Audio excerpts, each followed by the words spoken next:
romantika Pariisis, karneval Brasiilias või jooga Indias. Meie ütlemegi sulle, mis võiks olla sinu järgmine peatus.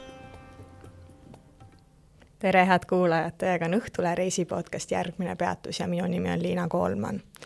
Tänases saates me reisime Bulgaariasse ning sealsest elust ja olust ja tegemistest räägib meile Janek Palõnski. Tervist! Tervist! No ma üldse tegelikult tahtsin alustada hoopis teistsuguse küsimusega. Bulgaaria võitis Eurovisiooni. Tead sa, kuidas Eurovisiooni võit vastu võeti? Jaa, juba järgmisel päeval meie ettevõte ehitas lavapeaväljakule ja võeti suurejooneliselt see võitja seal vastu ja tehti väike selline vastuvõtugaala seal, siis rahvas oli kohal ja nagu ikka sellist suurt staari või kangelast vastu võetakse, et rahvas on väga elevil sellest loomulikult.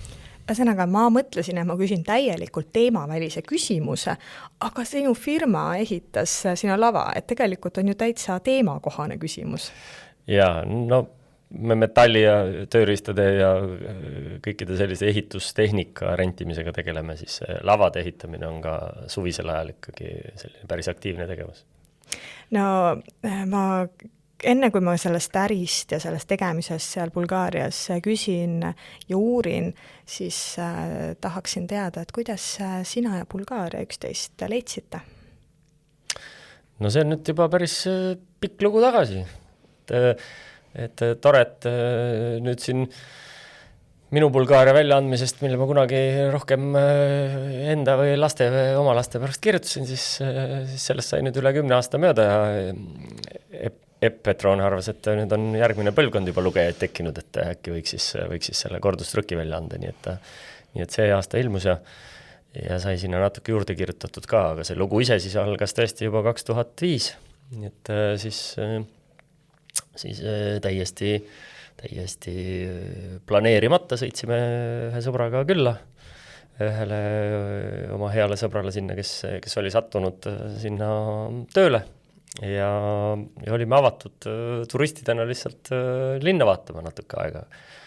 Aga sel ajal olime noored ja tahtmist täis ja üks asi viis teiseni ja kuidagi nii juhtus, et alustasime seal mitme väikese ettevõttega, nii et see oli selline tore romantiline periood alustada ja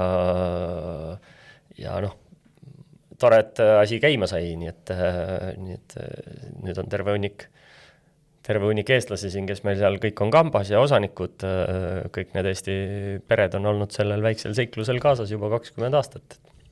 No minu jaoks ikkagi natukene küsimärki tekitab see koht, et läksime Bulgaariasse külla ja siis kuidagi nagu tekkis mõte äri teha, et olid sa Eestis juba teinud äri, et viisid sa selle sinna või et ju kust tuleb just mõte, et teeme siin Bulgaarias nüüd?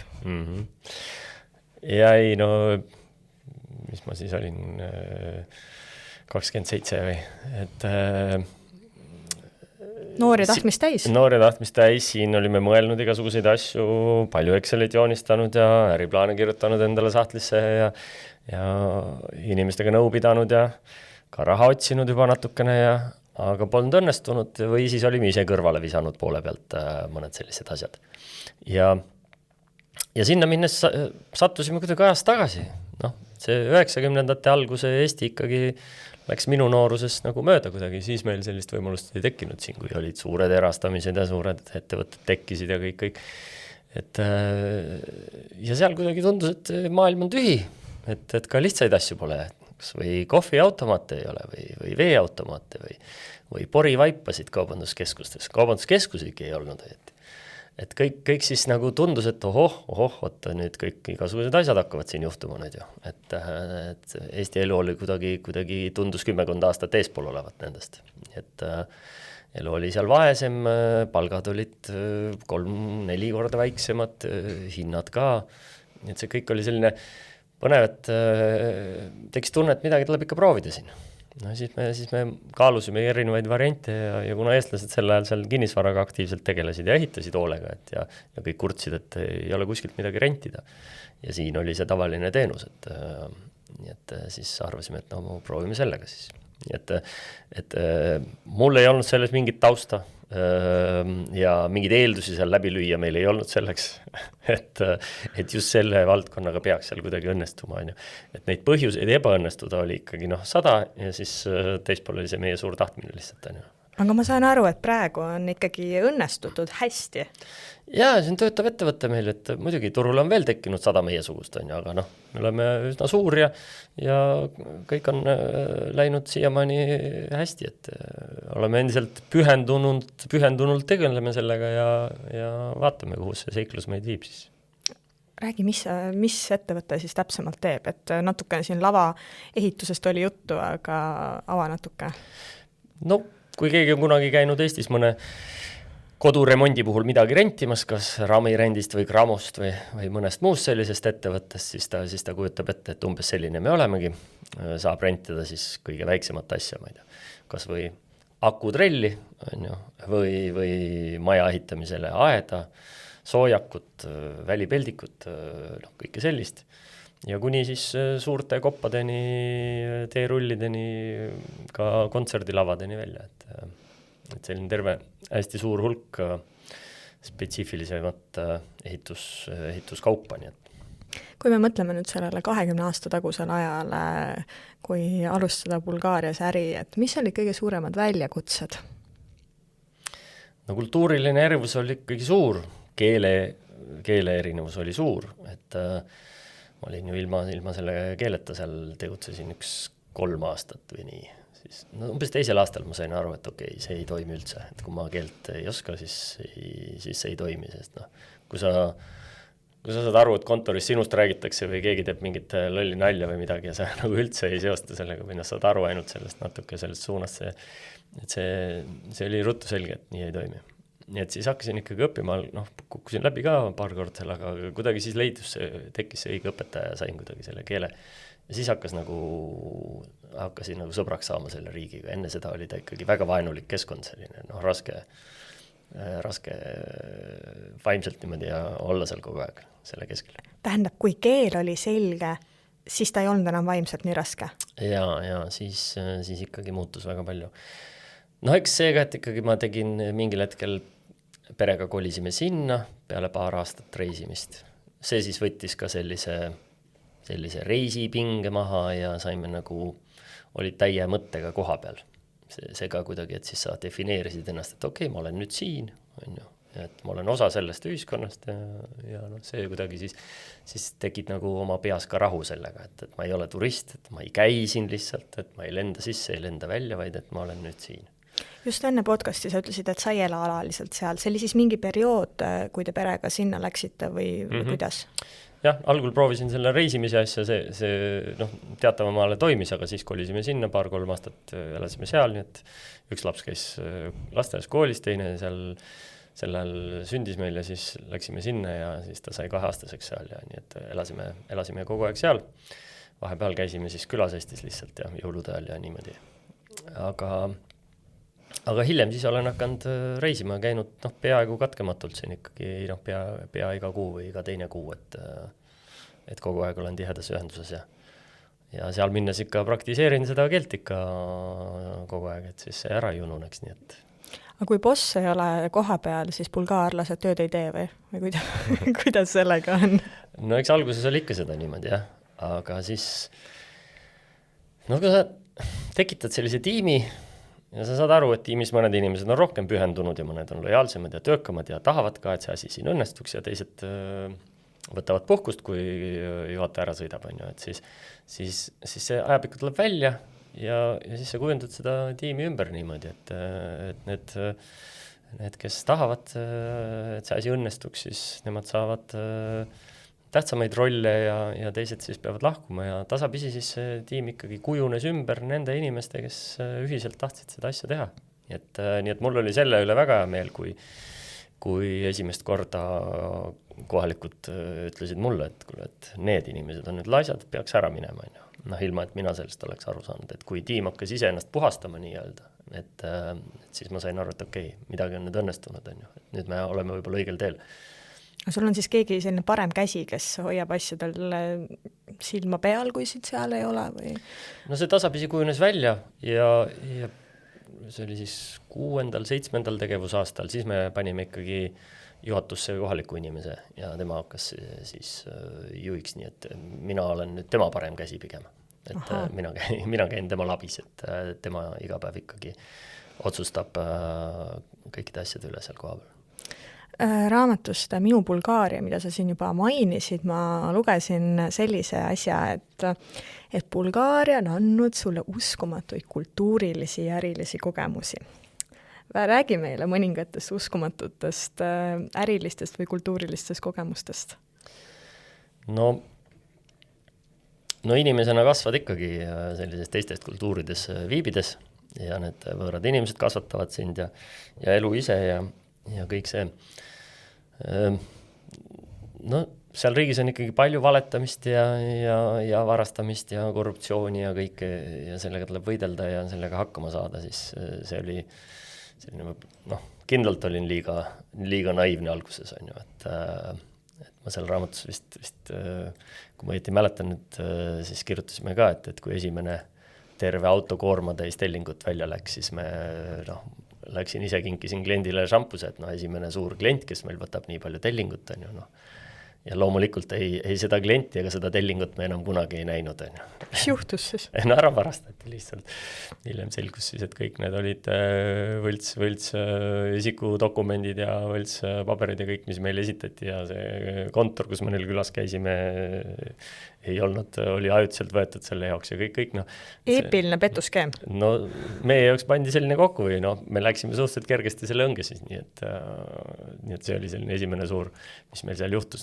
No muidugi igast laksust me proovisime õppida nii palju kui võimalik ja 2 korda on raamatupidajad koos ettevõtte kassarahaga ära jooksnud ja selliseid asju ikkagi esimesel 5 aastal siis rohkem juhtus selliseid. Siis me saime kõik need sellised distsipliinid või muutusime nii-öelda tavaliseks ettevõtteks, kes suudab nendega hakkama saada. Et enne seda olime ikkagi selline külabänd natukene on ju.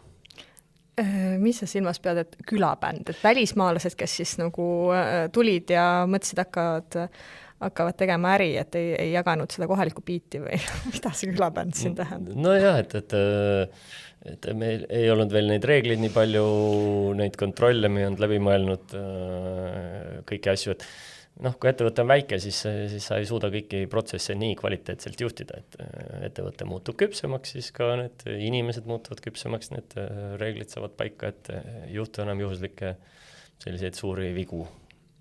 Aga see, et raamatupidaja jookseb ära nende rahadega, see ei ole mingisugune Bulgaaria tavapärane praktika, see on lihtsalt see, et teie olite need naiivsed, kellega selline asi juhtus. No ilmselt muidugi jah, loomulikult, ega siis seda ma arvan võib igas teises riigis ka juhtuda ja paljud eestlased, kes on ju läinud Lätti, on saanud kõvasti pügada ja räägivad lugusid siin, et selles suhtes võib ka juhtuda igal pool mujal, See ei ole Bulgaaria eripära?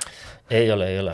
See on ikkagi see, et kui sa lähed teise kaugemasse kultuuri äri tegema või üldse kaugemasse riiki, siis sinusse suhtutakse juba alguses teistmoodi väga kaua, et sa võid pügada saada juba selle pärast, et sa ei ole kohalik nii-öelda, sinu kallal proovitakse võib-olla rohkem võtteid, et kõik see. No kuidas sa lähed edasi, kui esimene klient niimoodi üle laseb? Et mis emotsiooniga sa lähed? Et kas oli tunne, et viskaks asjad nurka ja lähen tagasi Eestisse? Ei, muidugi neid momente oli meil ikka mitu esimestel aastatel, kus me kaalusime tõsiselt, eriti kui majanduskriis, finantskriis tuli 2008. aastal, siis me ikkagi istusime Eestis osanikega koos ühes köögis ja arutasime, et huvitav, et kas see nüüd ongi siis see kuidas see lõpp välja näeb, et istume siin köögis ja arutame, et kas on veel mingit võimalust jätkata. Et selliseid hetki ikka oli. Et aga leidsime tahet kuidagi, proovime veel ja ärme veel alla anna ja vaatame, mis siis saab lihtsalt, et võtsime nii-öelda rahulikumalt. Palju teil neid töötajaid praeguseks on? Täna on üle 200, üle 250 juba. Ja. Et me oleme siis need rendipunktid on nüüd Bulgaarias 17 linnas ja nüüd Rumeenias 8 linnas. No veel laienetud Bulgaariast välja ka. Jah, kuskil 5 aastat tagasi siis hakkasime naaberriiki vaikselt liikuma, et no tahtsime saada stabiilsemaks, ettevõte ikkagi sõltub väga palju majandustsüklitest ja kuskil on majanduslangused, nagu meil siin Eestis on olnud mõned aastad nüüd ja siis on majandustõus ja isegi kõrvuti olevad riigid käituvad vahel erinevalt, et me saime aru, et see annab meile stabiilsust, kui me oleme natuke laiemal territooriumil, sest vahel on ühes kohas mõni suur ehitusprojekt, vahel teises kohas ja me saame siis seda vara liigutada ja niimoodi oleme vähem kõikuvad. Kas Rumeenias algas samasugune nali pihta nagu Bulgaaria algusaastatel? Ei, seal nii ei läinud, seal me olime selleks juba valmis, sinna me läksime väga ettevalmistanud. Aga kuidas siis ikkagi, lähme Bulgaariasse tagasi oma juttudega, et kuidas siis koostöö bulgaarlastega toimib? On nendega lihtne koostööd teha, kui nad just parasjagu su rahaga ära ei jooksa? No ikkagi tegu on slaavi rahvaga, see keel on ka ju vene keelele väga lähedane, ütleme nii nagu Eesti ja Soome umbes, nii et selle vene keele baasilt ma siis õppisingi seda keelt seal. Nii et minu silmis ikkagi slaavi verd on nendes palju ja sellist suhtumist, et nii nagu Eestis juhitakse võib-olla slaavlastest koosnevaid ettevõtteid veidi teistmoodi kui Eesti ettevõtteid, nii see tundus ka seal, et ma kindlasti ei suutnud olla piisavalt karmi käega kohalike jaoks alguses, et ma olin kindlasti nagu tavapärasest pehmem juht seal on ju, et seda öeldi, kindlasti ma olin tavapärasest ausam seal ka on ju, aga kes hakkas kohe palka maksma pangakontole ja väga imelik on ju, et kogu palk makstigi nagu lepingu järgi välja, nagu, et see oli paljudele üllatus. Muidu on ümbriku palk seal teema, jah? Ei, oli igat moodi, aga esimesest, ma arvan, 20 töötajast ikka üle 10 läksid esimesel tööpäeval panka, et endale kontot avada. Aga see oli siis 2005, 2006, 2007 seal need aastad. Ehk et siis see tõesti niimoodi oli ja see oli ka haruldane siis, et kogu palk kantigi üle, et tuldi tänama, et ma arvasin küll, et lepingus on kirjas, aga et palju ma tegelikult saan, see siis selgub igal palgapäeval. Et see oli siis, sellised omapärad ikka, et Lõunamaa ja Põhjamaa, me oleme väga erinevad, et see Vahemere riigid ikkagi seal, kogu see Balkani, Kreeka kant, kõik seal, Itaalia, kõik see elu käib ikkagi veidi teistmoodi, et me siin. Ja raamatus lugesin seda, et algul sa uskusid peaaegu pooli asju, mida nad sulle rääkisid. Mis nad siis sulle kokku rääkisid? Ja neile meeldib ikka kaubelda, nii nagu me kujutame ette, et kes on käinud Itaalias või Türgis või Kreekas või siis kõik selline rääkida neil meeldib palju ja pingutavad üle selle juures siis oma lugudega kõvasti, nii et selle kõigega siis tuli harjuda, et oskavad näidelda palju rohkem kui põhjamaalased ja seda emotsiooni ja pisarat igasugustes töövestlustes ja muudes asjades osatakse nagu kasutada, mis meile on ikka võõram siin. Ehk siis midagi sellist, et mul on väga seda tööd vaja, sellepärast, et mul on 5 last. Midagi sellist pead silmas? No ja ütleme, et kui ikkagi mõni inimene tuli palgaläbirääkimistele, siis ikkagi kõigepealt tuli ja kiitis ja siis halas, kui raske elu on ja selle kõik vastu pidasid ja kuulasid ja vaatasid, kuidas ta nutab ja räägib ja siis oma kuhugi otsusega jõudsite, siis oli selline tunne, et nüüd on igal juhul seda viha on kogu maailm täis ja nüüd kindel lahkuminek, et ega meil siin nagu enam nüüd ei ole võimalik koos töötada, sest mindi uste paukudes minema on ju piltlikult, aga et siis järgmine päev toodi kommikarp ja öeldi, et ei, kõik on okei, et töötame edasi. Et see kõik selline emotsioonide virvar on ikkagi väga raske alguses taluda ja mõista, et kuidas see niimoodi käib siis seinast seina, et eile oli kõik halvasti, täna on kõik jälle okei. Ja lisaks on nad siis kergelt nagu suhtlemissõltuvuses. jah, no nii nagu see vist lõunamaadel on ikka palju, et ikka hommik algab sellest, et töötajad saavad ikka majas kokku, kõik joovad kohvi ja teevad suitsu koos ja pool tundi räägitakse maailmalugusid aktiivselt, et keegi ei ilmu vaikselt tööle kuidagi ja oma laua taha, et see on kuidagi meil siin Põhjamaal võib-olla nii. Aga mis sa siis käisid, et poisid tööle või mõtlesid, okei, ma olen Bulgaarias, teeme siit Bulgaaria moodi? Jaa, ei, ma proovisin ikka, kindlasti pigem olla selline rahulikum selles asjas, et proovida jälgida rohkem, kuidas see kõik see asi läheb seal, No korruptsiooni sa siin korra juba mainisid, kuidas see olukord korruptsioonirindel on? Tegelikult sa saad ju siin 20 aasta jooksul enda pildist rääkida. No lootsin siis, et kohe ju tuleb Euroopa Liit ja see riik saab tsiviliseerituks nagu ülejäänud Euroopa, et nüüd 20 aastat hiljem võin öelda, et see on juhtunud väikses mahus, et ei saa öelda, et üldse, aga palju asju on seal korda saanud, aga nüüd oli vist aasta tagasi, olid viimase 20 aasta kõige suuremad rahvaprotestid siis tänavatel, kõige rohkem rahvast tuli tänavatele sellel samal põhjusel, et meil on kõrini sellest korruptsioonist. Et rahvas saab väga hästi aru ja nendes korruptsiooniindeksites, kus küsitakse rahva käest, et kuidas te tajute korruptsiooni oma riigis ja niimoodi, seal nad edetabelid mitte ei ole tõusnud, vaid on langenud seal või püsinud sama. Et rahva tajumine ei ole selle 20 aastaga läinud paremaks, et ikka rahvas on pahane, et meil on seda korruptsiooni siin nii palju ja kõik oskavad neid näiteid tuua seal ja näevad, kuidas mingid asjad ei toimi. Nii et see on kahjuks suuresti ühes ja teises vormis alles, et ei ole moodsad nüüd registrid või internetipõhine asjaajamine riigiga ei ole kahjuks puhastanud seda ära, et seda on endiselt, jah.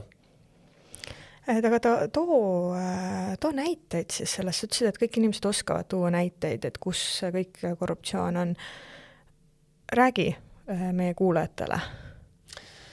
No varasemalt oli seal paljude kinnisvaratehingutega oli väga palju aastaid, oli palju korruptsiooni näiteks, et ma tea, ühel maatükil on läbi perekonna pärandi seal 5 omanikku, aga 4 perekonnaliiget siis otsustavad nüüd ära müüa selle maatüki ja notar siis pigistab silma kinni, et oli 5 omanik ka veel seal, üks pool vend oli ka veel omanik, aga et kuna ta ei ole ikka päris pereliige, et siis tema ei pea üldse teadma, et see maatükk ära müüakse seal vanaema maad ja siis müüdi neid niimoodi ja siis neid kohtuasju loomulikult oli hiljem ja aeti taga seda raha ja kõike seda või välismaalaste selja taga võltsitud volitustega müüdi nende maid ära. Igasugust sellist asja käis palju uudistest läbi. Riigihangetega on ka meil Eestis ju siin korruptsioonis palju inimesi süüdi mõistetud, ega seal nende riigihangetega toimub seda sama, on uudistes aeg-ajalt, mis jälle juhtus või millise ettevõtja kasuks mingi konkreetne seadust muudeti nüüd kuskil, et sellist asja paistab seal ikka, see on ütleme selliste väga suurte ettevõtete mängumaa on ju, mingisugused miljardilised metroode või kiirteed ehitamise projektid ja muud sellised asjad, kus on siis suured rahad, seal on suured mängud. Kui ma ei eksi, siis sa raamatus kirjutasid, et teie hangetel eriti ei soovi osaleda, sest korruptsiooni pärast. Oli nii vist? Jaa, me puutume ülivähe kokku sellega, et kuskil hangetel üldse, meie valdkonnast esiteks riigi või omavalitsus peaaegu midagi ei hangi avalikult. Võib-olla ainult sellised välikäimlad siis linnaparkidesse on selline üks asi, mis on pidevalt need hanked toimuvad. Ja me vist nüüd viimastel aastatel oleme otsustanud, et proovime natukene, vist 10 hankel oleme osalenud ja siis ühel oleme võitnud ja ülejäänutel kas saame disklahvi või siis kaotame. Kuigi alati meil on seal täiesti okei tingimused ja tihti ka palju paremad, aga siis leitakse mingi põhjus, sest sama ettevõte, kes on seal 20 või sama seltskond, kes on 20 aastat kõiki neid hankeid võitnud, see sama seltskond ikka igal pool juba öeldakse enne hanget, et te kahjuks ei saa võita see aasta. Noh, seda siis nagu need juba mingi valla töötajad ütlevad ette meile. Et pole mõtet aega kulutada? Ja, et ei pea osalema, et selles suhtes, et see siis on selline naeruväärne, aga noh, ega me siis ei võitle kogu selle masinavärgiga, me ei jõuaks ju elus nagu kohtusse minna seal kõikide nende valdade või linnade vastu, et siis me võtame selle lihtsalt nagu, et noh, nii see olukord on ja hoiame sellest eemal, et näiteks aga kui teeb sõjavägi või seal NATO üksused või muud mingid hankeid, seal on kõik aus värk, et täiesti avalik menetlus, parim võidab, on näha, keda kuida hinnati, ei ole mingid imelikke, et leping tehakse peale hanget hoopis teistmoodi, kui oli hange välja kuulutatud ja noh, kõike muud sellist, et noh. Sa võtad seda siis pigem üsna rahulikult, ma saan aru, et see on, asjad toimivad niimoodi, ma ei viitsi sellega tuuleveskitega võidelda, teeme enda asja. Nojah, me umbes nii nagu teeme, et midagi, esiteks noh, me ei taha näppu pista sellisesse süsteemi sisse, kuna siis kisutakse meid üleni ja siis saab meie pihta näidata näpuga. Aga täna me oleme rahulikud, keegi meie pihta näpuga näidata ei saa. Noh, ükski töötaja, kes läheb ära töölt, tal ei ole mingit huvitavat saladust, mida ta kuskile saab viia, et meil sellist asja pole. Me saame ise rahulikult magada. Et see on nagu lõpuks nagu tähtis, et noh, võib-olla kuskil kaotame natukene mingisugust käivet, aga no see ei vääri seda, et midagi teha. Nii et, ma ei tea, elame edasi nii, et ausana on lihtne ja toimetame seal, kus saab. No me oleme nüüd tükk aega rääkinud Bulgaaria ärimaailmast, räägime natuke turisti jaoks ka. Ikka Bulgaariasse siin reisitakse, et on ta nüüd sinu arvates see populaarsus tõusuteel või kuidas sellega on? Vist millalgi ma vaatasin isegi, et kuidas see sihtpunktina siis ta oli. Ei, ta oli ikkagi 10-15 aastat tagasi populaarsem koht. Et tundub, et ikkagi eestlasel on raha rohkem ja ta valib ka selliseid uusi põnevaid kohti. Võib-olla on käinud ära seal juba ja uuesti ei lähe. Et pigem on siis need ikkagi kõik need Türgid, Hispaaniad, Egiptused. Eks ta sõltub sellest lennuühendusest ka, et kuidas võimalused on. No, vist siin uudistes on olnud ka, et Türki läheb ikkagi iga öölendusis Tallinnast, et see Bulgaariaga kindlasti nii ei ole, et ka suvisel ajal on neid lendusid palju vähem. Aga noh, rahvas käib, olen kuulnud, et on sellised koolilõpureiside hulgas, on ta siis selline abiturientidel populaarne sihtpunkt, kuhu siis minna seda koolilõpupidu pidama, et sellised need mereäärsed linnad, rannakuurortid on siis selline võib-olla noorte hulgas. Aga noh, vanem seltskond, ma arvan, pigem on ta siuke esikümne lõpusse sihtpunktina. Miks siis niimoodi? Ikka raha pärast, et mul on raha mujale minna või? No ma arvan, et ikkagi eks need Itaaliad ja Hispaaniad ja Kreekad on võib-olla ka sellised ilusamad. Vahemeri on juba iseenesest palju ilusam ja puhtam kui Mustmeri. Nii et see tõmbab võib-olla see teistmoodi kultuur, et me oleme ise ka natuke selle slaavi kultuurile siin lähemal, et seda me nagu Ida-Euroopat justkui nagu juba mõistame, see ei ole meile nii põnev kui mõni Itaalia väike linn on ju. Et noh, võib-olla selle pärast. Aga kui nüüd minna sinna Bulgaariasse, millised piirkondasid sa eelkõige soovitaksid? No põnevaid mäestikke on, kes tahab sporti teha, üks Eesti turismifirma korraldab rattamatkasid sinna riiki pidevalt, selline spordisõpradele sportlikumaid gruppe viib. No, neid kultuurireise tehakse vahel, käiakse kloostreid mööda, väga põnevaid kloostreid on, väga põnevaid suuri koopaid on. Nende ajalugu läheb hästi kaugele sinna Rooma aega, nii et selle Rooma ajast on siis on vanu amfiteatreid, on vanu lõike roomaaegsetest teedest on kuskil välja toodud, välja puhastatud, selliseid põnevaid asju. Nii et mäed on ilusad jah, et seal on nii uuemaid kui vanemaid mägesid ja noh, toit on ikkagi sellel Vahemerele omaselt selline eestlasele ikka äge, noh, et seda lõunamaa toitu, seda head veini ja kohalikku põnevaid salateid, mida nad teevad seal, tomatid, kurgid on väga head, nii et see ikkagi rahvast tõmbab, nii et ja suusatamas käiakse, ta ei ole nüüd, ütleme, jälle ei konkureeri üldse siin eestlaste silmis on ju mingi Austria või Šveitsi või Prantsuse suurte kurortitega, aga sellise B või C kategooria kohana siis ka suusatamas natuke käiakse seal, et kuigi need kurorti suusakeskused on uhked, kõige suuremas toimub iga aasta siis üks MK-etapp seal slaalumis või siis lumelauas, nii et korda mööda nad teevad neid seal, nii et on ka laskesuusavõistlusi olnud seal Euroopakaid vist kunagi. Ja. Nii et seda suusa aega neil on seal ja Lundmägedes on palju muidugi, nii et see rahvast tõmbab. Aga suvisel ajal siis need rannakurortid, lõuna pool on, üleval pool on need kuldsed liivad, mis on tuntud, lõuna pool on siis see päikeserannik, mis on kuulus.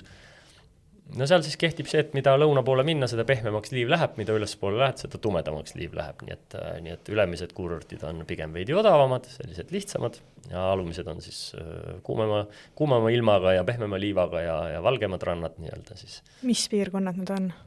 Põhja pool on siis kuldsed liivad on sellise linna lähedal nagu Varna, mis on selline umbes Tallinna suurune linn, aga see kurort on siis linnast väljas 10-20 kilomeetrit. Ja lõuna pool on siis selline linn, kus on lennujaam on Burgas selle nimi, aga tegelikult see rannakurort on ka sealt siis lennujaamast 10-15 kilomeetrit on siis päikeserannik Sunny Beach on siis selle nimi. Ja see oli nüüd see, mis oli nii-öelda kuldsema liivaga? Jah, seal on siis tegelikult valgem see liiv, et seal lõuna pool, et seal käiakse rohkem, ma arvan ka, et no kui me räägime näiteks linnadest, eks ju, Pealinn, Sofia või Varna või Burgas, on nendas miskit teha või pigem ikkagi linnast välja? No kultuuriliselt võib-olla suuruselt teine linn on sisemaal, pealinna lähedal on Plovdiv, kus on see Rooma amfiteater, võib-olla seal mägedes on ka kloostrid nende lähedal, et võib-olla kultuuriliselt seal kandis liikuda, aga kui lennata juba sinna rannakurti linna, no siis tuleks ikka nautida seda suve võib-olla seal Viinamarja istandussesse võib-olla sõita mõnes, nautida seda veini, neid kohalikke Viinamarja sorte on seal ja vaadata selliseid asju, et neid vanu kirikuid ja ka mošeesid, et neil on ikkagi seda Türgi ajalugu on palju, et nii, nagu meil oli selline Saksa ja mõisa minevik väga pikka aega, siis neil oli selline Türgi mõju, siis Türgi Ottomani impeeriumi osa olid nad väga mitmeid sajad aastad seal, nii et see oli siis nende mineviku selline, natuke negatiivne asi, mida nad ise vaatavad, et sellel oli haridus keelatud, ütleme, et nende ülikool loodi ikkagi, kas oli äkki 100 või 200 aastat hiljem Tartu Ülikoolist, nii et väga palju hiljem. Nii et neil oli siis vabadussõda oli mingil hetkel, kus siis nad venelaste abiga said Türgi ikke alt vabaks, nii et see selline minevik ja sellest minevikust on siis neid ka erinevaid mošeesid seal ja põnevaid kirikuid ja ka sellest Rooma ajast, nii et selline, keda huvitab selline religiooni teema, siis see leiab kindlasti igast linnast neid põnevaid kirikuid endale. Kas suvi läheb liiga kuumaks seal või on okei minna? Pigem september, mai või? Ja suvi on ikka kohati kuum, jah. Et ega see on vist igal pool lõuna pool nüüd, aga ma olen ka oktoobris ujunud seal veel meres ja on täitsa okei olnud, nii et septembris on väga okei minna. Kindlasti on hinnad siis odavamad ka, et see ikkagi Lääne-Euroopa turist läheb augustiga ära sealt, neil endal hakkab kool septembri keskel alles, sest nad tihti võtavadki puhkuseid ise ka septembri alguses ja lähevad siis sinna rannalinnadesse, et sel ajal on öeldakse, et vanemad turistid, siis Saksamaa pensionäärid ja muud sellised tulevad septembris, et on rahulikum, vaiksem, samas on vesi veel täitsa soe ja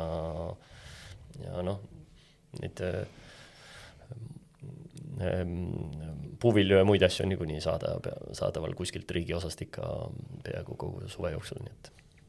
Suurepärane, aitäh sulle selle toreda vestluse eest. Jaa, aitäh. Ja järgmine peatus on eetris 2 nädala pärast.